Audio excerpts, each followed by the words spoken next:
প্রত্যেকটা দেবদেবীর রুদ্র অবতার যেটা ভয়ানক অবতার হয়, যেটা শুধুমাত্র তন্ত্রমতেই পুজো করা যায়, সেরকম প্রত্যেকটা দেবদেবীর সেইরকম অবতার রয়েছে।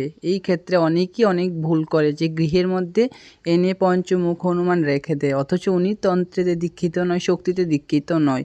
এই কাজটা তোমরা ভুলও করবে না। যারা এই চ্যানেলটিতে নতুন, অবশ্যই চ্যানেলটিকে সাবস্ক্রাইব করে রাখবে এরকম নতুন নতুন ভিডিও আপডেট সর্বপ্রথম পাওয়ার জন্য।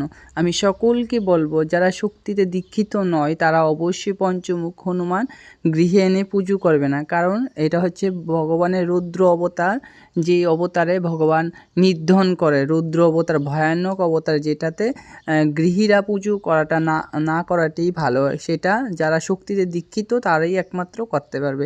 কিন্তু তোমরা ঘরের বাইরে এই ফটকটা লাগাতে পারো নর্মালি পুজো করার পর, কিন্তু গৃহেতে উগ্র দেবদেবীর পুজো হয় না, তার জন্য মন্দিরে রাখবে না। জয় মা চণ্ডী, জয়।